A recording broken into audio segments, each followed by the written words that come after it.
I've been driving for more than 40 years, and it's never been a problem for me driving at night. Well, at least until a few years ago. Now, I seem to be having a harder time seeing things on the road after it gets dark. I can't understand it. Man, I just got my license. It's great. Me and my buddies all have cars. Sometimes on a Friday night, you can see us just cruising to town. Or maybe we go to a friend's house just to see what's up. I have a full-time job that's very demanding. And 2-year-old twins who are even more demanding. So you can imagine I keep real busy. In fact, I probably have the dirtiest car on the road since I never have the time to wash it. I mean, I'm putting the kids in the van to take them to daycare even before the sun comes up. I could really use a rest. I usually get home late from work. I need to work off some stress. You know, get some exercise. So I try to go jogging, even if it is dark. I try and stay as close to the edge of the road as I can, so I don't get hit by a car.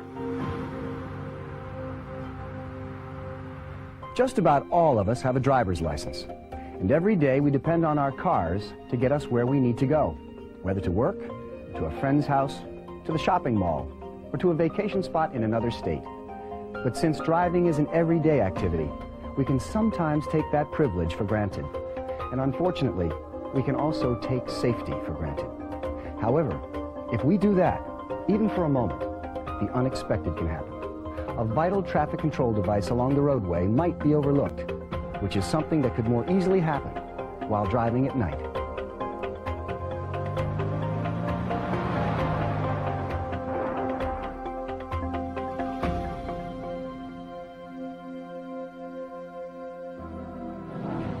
So what's being done to help improve the potential visibility of traffic control devices at night? Well, quite a bit. But a lot still depends on drivers like you and me. As far as roadway safety is concerned, it's essential that we're alert, that we keep our vehicles in good working order, and that we appreciate the differences between driving at night and driving during the day. Through experience, most of us know that it's more difficult to see the road at night. But what's being done to help improve our ability to see traffic control devices during those hours? Well, it has to do with something that's called retroreflectivity. Simply put, retroreflectivity is a phenomenon in which light rays strike a surface and are then reflected back towards the direction of the light source.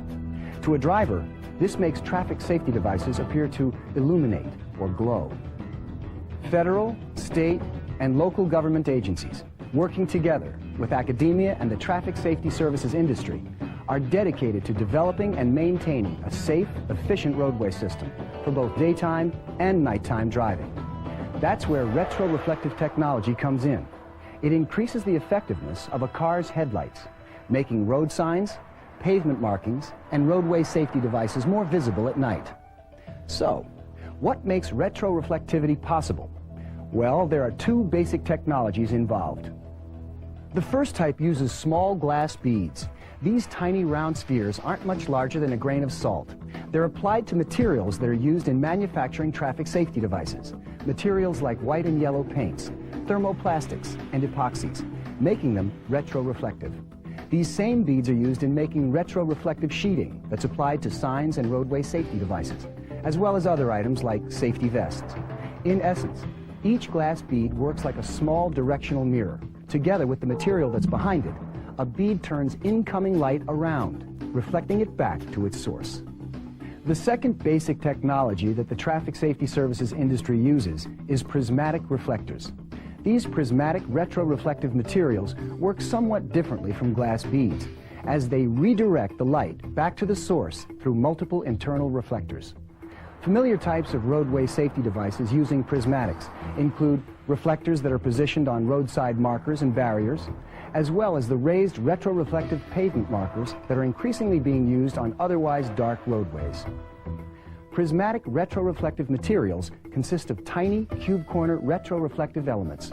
Positioned on the face of signs and road channelizing devices, each element is a tiny corner cube that's open in the direction of the driver. When a headlight beam enters the cube, it bounces off each mirrored face of the cube corner element, ultimately reflecting light back towards the driver's eyes. It makes roadway safety devices look as if they're glowing. But no matter how efficient this technology is, it can't be effective without something else, something that's extremely important. You, the driver. It seems like before I turned 60, I could spot things a lot easier at night. But now, whenever I'm driving after dark, it seems like I really have to work at it. I just know I need to get a lot closer to signs to see them. Years ago, I could see them from pretty far away. As we grow older, our eyes increasingly need more light to see.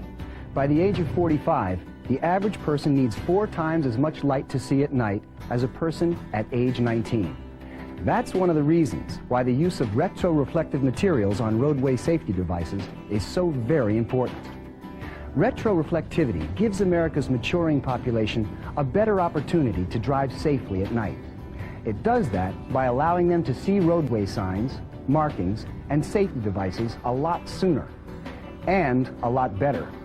But retroreflectivity can only be effective if all drivers are as alert as possible. This means being careful with medications and getting adequate rest, in addition to making sure that their car's headlights are clean and properly aligned. Drivers, no matter what age, also need to realize that adverse weather can seriously affect their ability to drive safely at night. For example, if there's heavy fog, rain, or snow, the beams from a car's headlights can become scattered and produce glare, which limits vision. But this concern involves more than just diminished visibility. Consider that even light rain can reduce the retroreflective properties of signs, markings, and roadway safety devices. And here's why. In rain, fog, or snow, the transmission of light to and from a retroreflective device is greatly reduced, or even totally eliminated.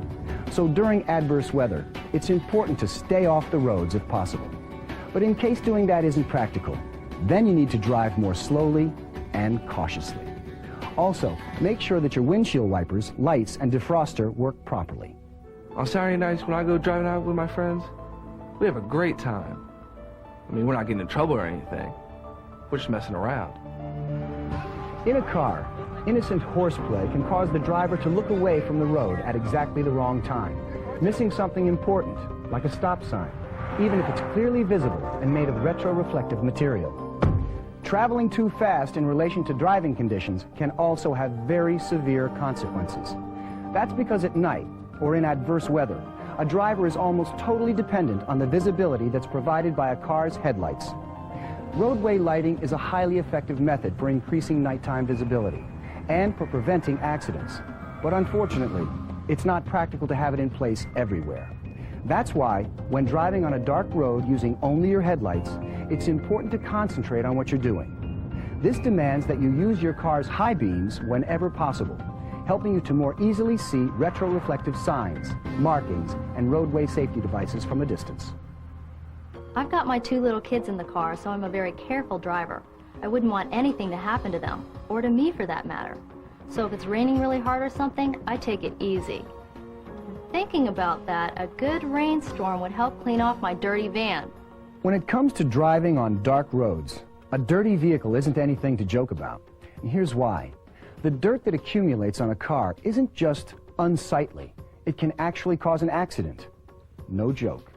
The buildup of grime on your headlights allows less light to reach signs along the road, meaning that less light gets reflected back to you.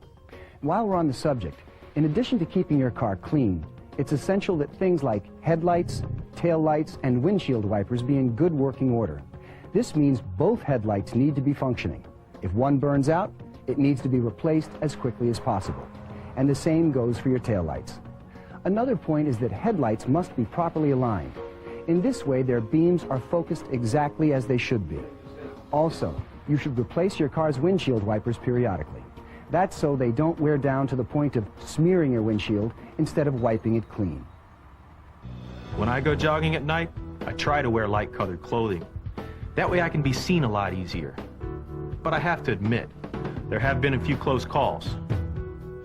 Jogging, riding a bike, or just taking a walk along a road, even one that's not heavily traveled by cars, should be done only during daylight hours. But if it's after dusk, it's important to wear more than just lightly colored clothing. To be easily seen at night, a retroreflective vest should be worn, like those used by crews in construction work zones along the highway. It's also advisable to wear a small battery-operated flashing light. Both of these safety items are available through retail sporting goods stores. If you're riding a bike on a dark road, be sure it has a state-approved bicycle headlight. And in addition to the retroreflective vest you should be wearing, your bike needs to have retroreflective devices on its pedals, seat, and wheels. Only by taking these kinds of precautions will other drivers be able to see you from farther away, giving them more time to maneuver around you. Driving at night presents a number of hazards, but these can be reduced through a combined effort between federal, state, and local governments and the traffic safety services industry, in addition to drivers, bicyclists, and pedestrians. On the part of government, this involves having effective maintenance programs in place, ones that are designed to systematically refurbish road signs, pavement markings, and roadway safety devices after they've reached the end of their useful lives. In terms of the traffic safety services industry, it means continuing the development of more effective and longer-lasting retroreflective materials.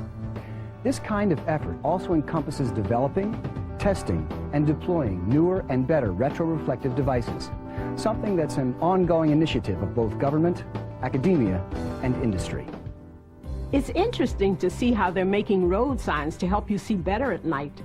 You know, I was wondering why they are so easy to spot, even though my eyesight is going a bit.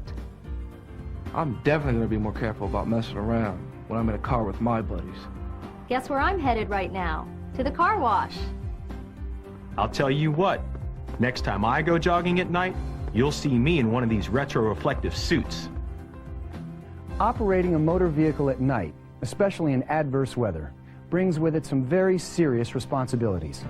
As a driver, you need to make sure that your vehicle is in good operating condition, that you're alert and not under the influence of alcohol or drugs, that you're being cautious by reducing your speed, and that you're familiar with how retroreflective signs, markings, and roadway safety devices can help. All of this is based on one common goal: to make America's roads safer for everyone.